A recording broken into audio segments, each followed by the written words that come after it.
Hi everyone and welcome to this video lesson. My name is Роберт and I am the General Director of Studies at ILS. For you today I have two things in store.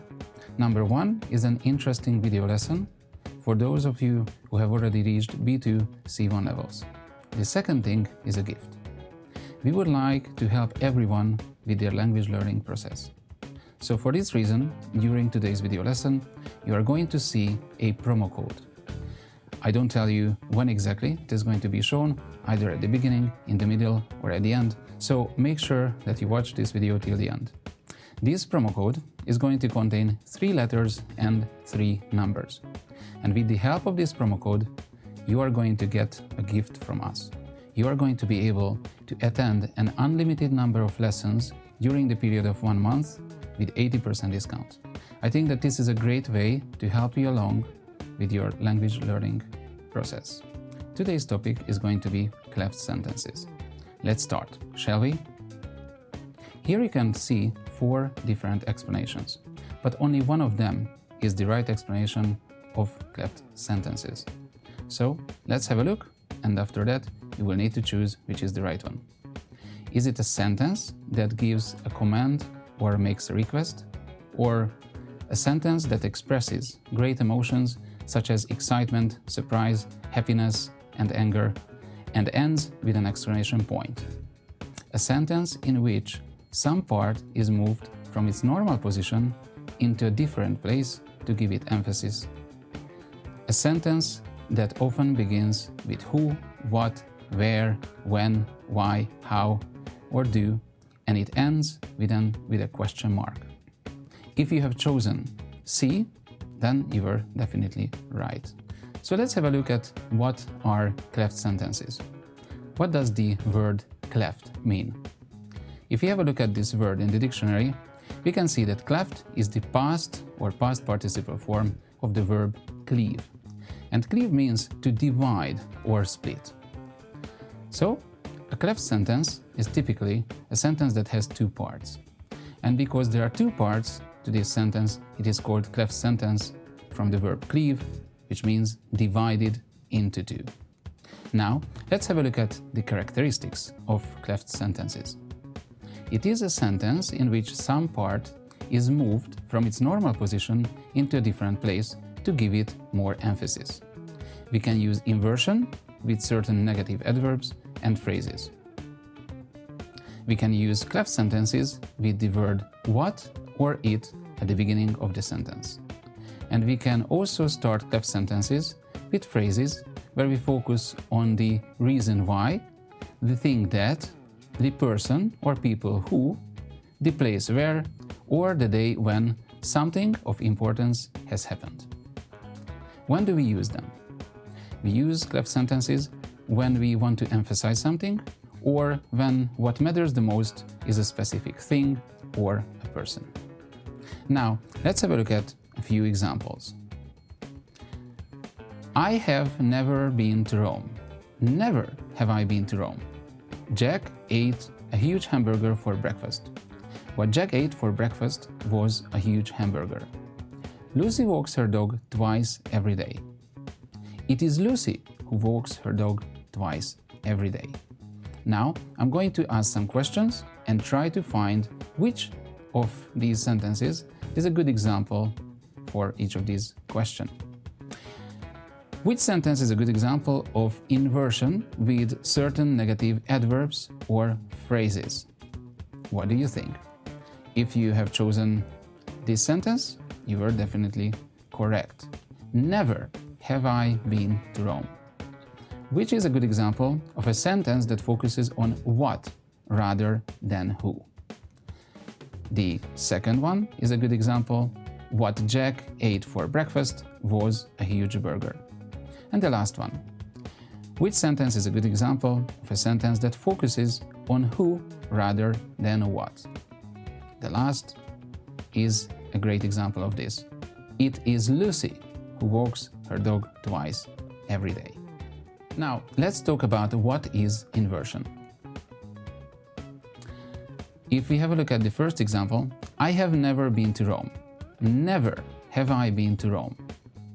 If you want to understand what inversion is, let's answer those questions below the example sentences. What tense do we use in the above sentences? Of course, we use the present perfect. I have been. What is the auxiliary verb? The auxiliary verb in this case is have. What or who is the subject? The subject is I. Where is the negative adverb? The negative adverb in the first sentence is somewhere in the middle, whereas in the second sentence it is at the beginning. And what happens to the word order of the auxiliary verb and the subject? In the second sentence, they change places. Since they change places, we can also say we invert them, and that is what is called inversion. Here there are some more examples of inversion. Never has Jenny eaten sushi before. At no cost did they renovate their new home. At no cost means that it was very inexpensive. It was very cheap. Nowhere should you smoke inside buildings. And not only can we help today, but also tomorrow. I have highlighted this last phrase because not only is used together with but also. Now I have a question to you. Where can we find the negative adverbs in these examples? Of course, we can find them at the beginning of the sentence. And we can also observe inversion because we can see that first we use the auxiliary verb and then we use the subject. Now, let's have a look at how can we highlight what matters the most. Do you remember the two examples at the beginning? Jack ate a huge hamburger for breakfast. What Jack ate for breakfast was a huge hamburger. Lucy walks her dog twice every day. It is Lucy who walks her dog twice every day. What can we observe in these examples? We can observe that moving the most important word or words to the beginning of the sentence will give emphasis. It gives highlight. Intonation is also key. We need to stress the word which we wish to emphasize. And the third thing is changing the word order in the sentence can focus our attention on the different parts. Now, let's have a look at a few other examples, starting with what. What Jack ate for breakfast was a huge hamburger. What Franklin saw that morning was incredible. What children learn about at school is really interesting. What we do now is very useful. We can see that when we use what becomes the first word of the sentence, and we use some form of the verb to be. The next slide shows perfectly that you can highlight any part of a sentence. Here is an example.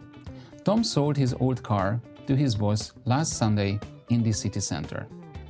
Let's see what kind of aspects can we highlight in this sentence. We can highlight who, that it was Tom. We can highlight the action, that he sold his car. We can highlight the what aspect. What did he sell? He sold his old car. To whom? That it was to his boss. When? That the action happened last Sunday. And where? That this transaction happened in the city center.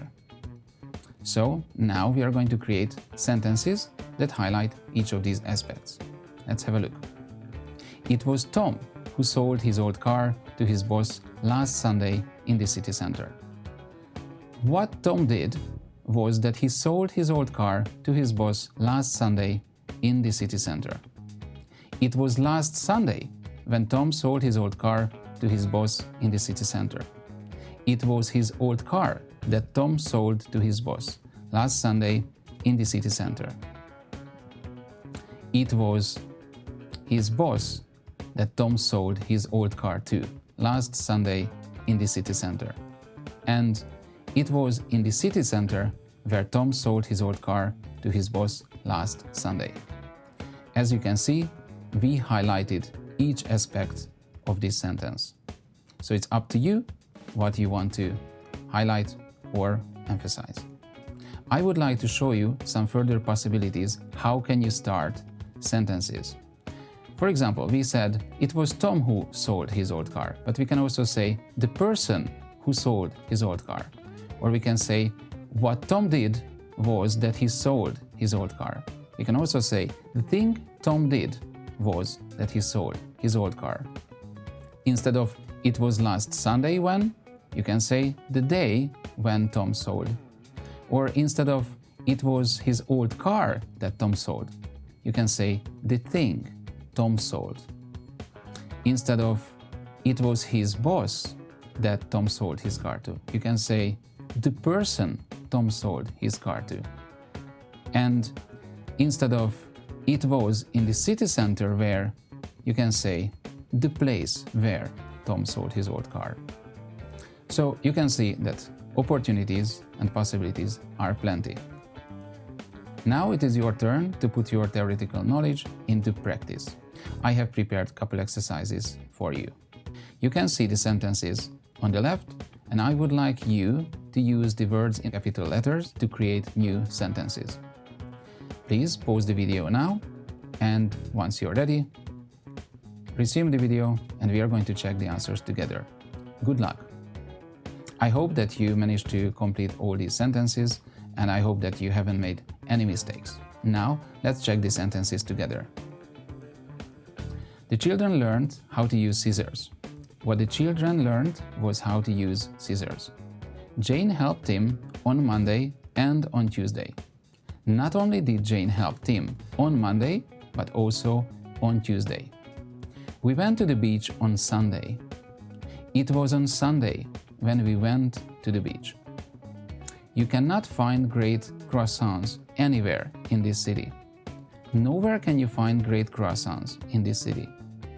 Tom sold his old car because it often broke down. The reason why Tom sold his old car was that it often broke down. Great job and well done. Remember to use your promo code.